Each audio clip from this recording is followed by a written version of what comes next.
Assalamualaikum warahmatullahi wabarakatuh. Alhamdulillahi rabbil alamin. Wassalatu wassalamu ala sayyidina Muhammadin wa ala alihi wa sahbihi ajma'in, amma ba'du.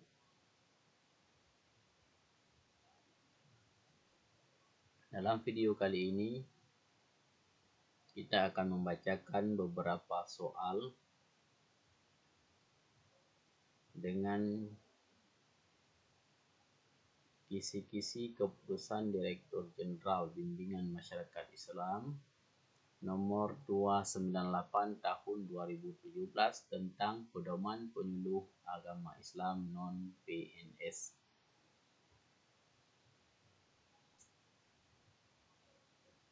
Silakan Bapak Ibu lihat soal-soal yang lain di playlist channel ini.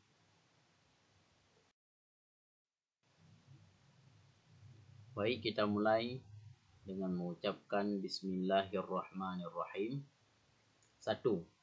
Acuan umum dalam melaksanakan penyelenggaraan penyuluhan di bidang agama, di bidang keislaman dan pembangunan bagi aparat Kementerian Agama, pemerintah daerah maupun masyarakat secara umum. Pedoman PAI non-PNS bertujuan untuk kecuali A. Acuan umum, B. Standarisasi penyelenggara, C. Internalisasi, D. Stakeholder.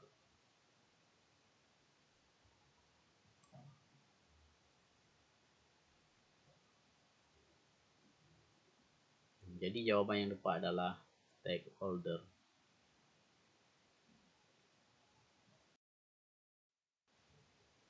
Soal yang kedua.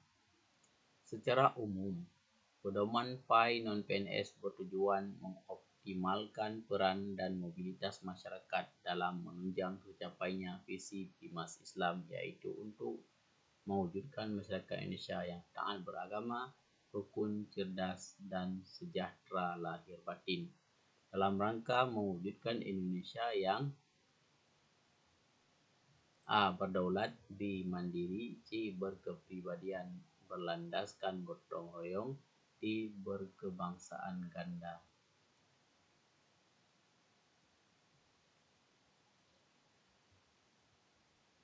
Jawapan yang tepat yaitu D. Berkebangsaan ganda. Soal yang ketiga. Memberikan acuan kepada penyuluh agama non-PNS dalam melaksanakan tugas penyuluhan di bidang keislaman dan pembangunan, mulai dari merencanakan, melaksanakan, melaporkan, dan mengevaluasi, sehingga pelaksanaannya akan semakin efisien dan efektif, merupakan A. Tujuan umum, B. Tujuan khusus, C. Tujuan pribadi, D. Tujuan kelompok. Memberikan acuan kepada penyuluh agama non-PNS dalam melaksanakan tugas penyuluhan di bidang keislaman dan pembangunan.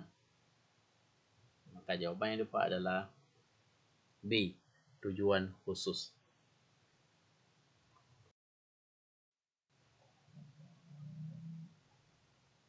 Soal nomor 4. Mensinergikan tugas penyuluh agama non-PNS dengan kecuali A. Instansi pembina, B. Penyuluh agama fungsional, C. Penyuluh kelompok kerja nasional, D. Kelompok binaan. Jadi tugas penyuluh agama Islam ini bersinergi dengan siapa kecuali. Jawapan yang tepat adalah kelompok kerja nasional.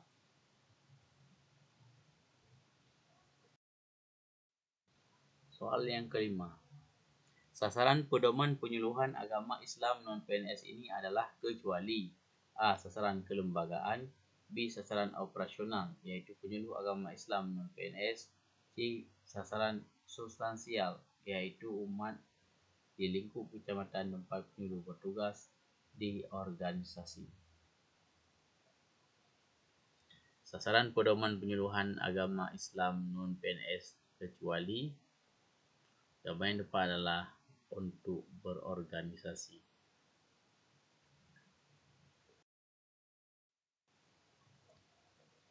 Soal yang keenam, ruang lingkup pedoman penyuluh agama Islam non-PNS ini meliputi kecuali A. Prinsip bimbingan fungsional, B. Tugas pokok, fungsi dan kedaulatan, C. Spesialisasi ataupun bidang tugas penyuluh agama Islam non-PNS, D. Strategi, metode dan teknik penyuluhan, E. Materi dan sasaran penyuluhan. Maka jawapan yang tepat adalah A. Prinsip bimbingan fungsional.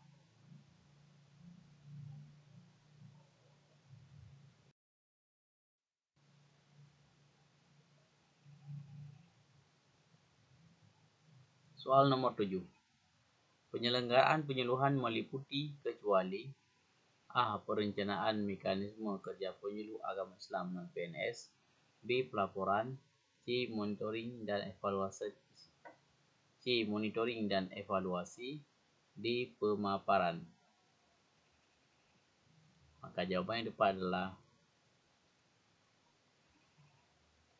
pemaparan.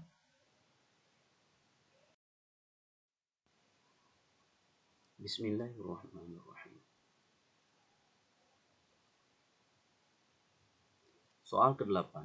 Hubungan antara penyuluh dan kelompok binaan perlu dibangun berdasarkan prinsip demokrasi, iaitu adanya ruang komunikasi antara penyuluh dan kelompok binaan secara terbuka, transparan, bersahabat dan sangat didasari oleh semangat kesetaraan. Hal ini penting untuk menciptakan suasana yang objektif, akrab, kerjasama, konstruktif dan rasa bangga terhadap hasil-hasil dari proses yang berjalan dalam hubungan itu. Maka itu namanya adalah A. Prinsip interdisiplin, B. Prinsip pribadi seutuhnya, C. Prinsip perbedaan individual, D. Prinsip partisipasi. Hubungan antara penyuluh dan kelompok binaan perlu dibangun berdasarkan prinsip demokrasi, yaitu adanya ruang komunikasi antara penyuluh dan kelompok binaan secara terbuka. Maka itu namanya adalah D. Prinsip partisipasi.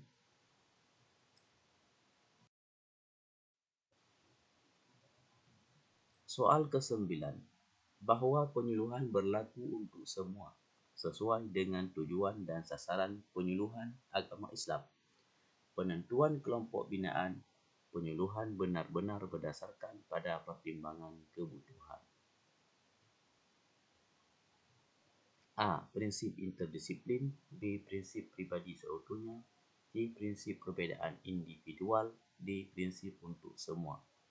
Bahawa penyuluhan berlaku untuk semua sesuai dengan tujuan dan sasaran penyuluhan agama Islam.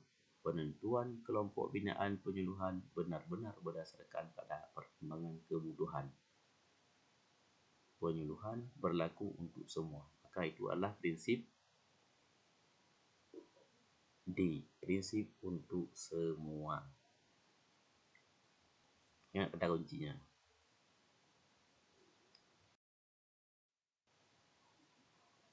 Soal ke-10.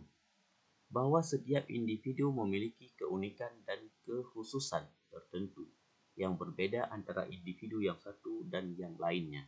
Karena itu, proses penyuluhan agama Islam perlu mempertimbangkan latar belakang, kultur, pendidikan, profesi, kebutuhan-kebutuhannya, masalah-masalah yang dihadapi. A. Prinsip interdisiplin, B. Prinsip pribadi seutuhnya, C. Prinsip perbedaan individual, D. Prinsip untuk semua. Setiap individu memiliki keunikan dan kekhususan tertentu. Kata kuncinya, keunikan dan kekhususan. Maka jawapan yang tepat adalah B. C. Prinsip perbedaan individual. Ada kata kunci yaitu individu. Setiap individu memiliki keunikan dan kekhususan. Maka jawabannya adalah C. Perbedaan individual. Soal selanjutnya. Penyuluhan diterapkan dengan memandang sasaran sebagai pribadi seutuhnya, sebagai manusia yang memiliki harga diri, perasaan, keinginan, emosi. Maka itu namanya adalah A. Prinsip interdisiplin, B. Prinsip pribadi seutuhnya, C. Prinsip perbedaan individual, D. Prinsip untuk semua. Penyuluhan diterapkan dengan memandang sasaran sebagai pribadi seutuhnya. Ingat kata kuncinya apa? Maka apa pilihan yang tepat? Apakah A, B, C, dan D? Silakan Bapak Ibu kunci.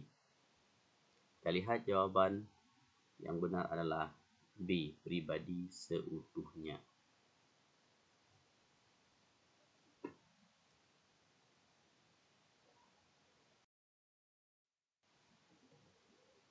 Soal nomor 12.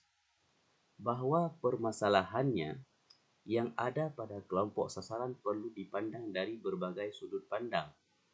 Apa yang diberikan oleh penyuluh tidak bersifat mutlak, tetapi perlu memberikan peluang terbukanya sudut pandang lain dalam mendekati suatu permasalahan.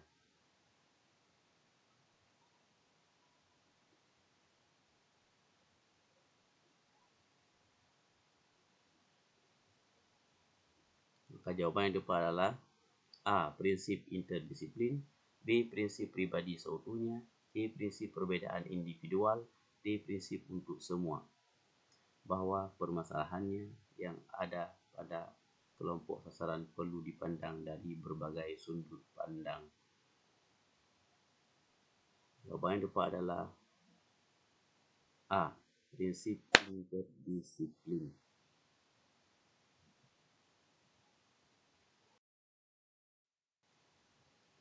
Soal nomor 13. Setiap penyuluh agama non-PNS wajib memiliki kelompok binaan minimal 2 kelompok dan melakukan bimbingan penyuluhan minimal 2 kali seminggu dengan tipologi pedesaan minimal 10 orang, sedangkan tipologi perkotaan minimal A. 10 orang, B. 15 orang, C. 20 orang, D. 25 orang. Setiap penyuluh agama non-PNS wajib memiliki kelompok binaan minimal 2 kelompok dan melakukan bimbingan penyuluhan minimal 2 kali seminggu dengan tipologi pedesaan minimal 10 orang, sedangkan tipologi perkotaan minimal A. 10 orang, B. 15 orang, C. 20 orang, D. 25 orang. Mana jawaban yang tepat? Ya, jawaban yang tepat adalah B. 15 orang. Ini berbeda ya dengan keputusan Bimas Islam 504 tahun 2022. Kalau 2022 itu pilihannya tipologi berdasarkan KUA. KUA tipe A, tipe B, dan tipe C.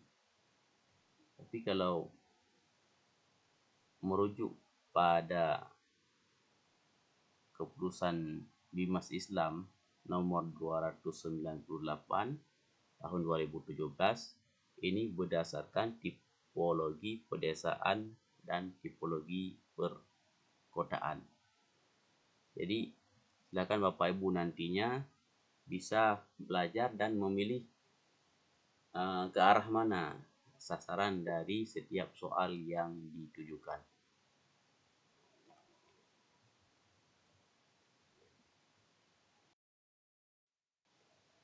Soal ke-14. Mengoptimalkan tugas penyuluh agama non-PNS dengan 8 spesialisasi yang terkait dengan tugas kebimas Islaman, yaitu kecuali A. Penyuluh pengentasan buta huruf Al-Quran, B. Penyuluh pengelolaan zakat, di penyuluh pemberdayaan wakaf, di penyuluh ibadah. Mengoptimalkan tugas penyuluh agama non-PNS dengan 8 spesialisasi yang terkait dengan tugas kebimas-islaman, iaitu A. Pengentasan buta huruf Al-Quran, B. Pengelolaan zakat, C. Pemberdayaan wakaf, D. Ibadah. Mana ke-8 spesialisasi yang terkait dengan tugas penyuluh? A. Merupakan tugas penyuluh, B. Tugas penyuluh, dan C. Tugas penyuluh. Maka jawapan yang tepat di sini adalah D. Penyuluh ibadah.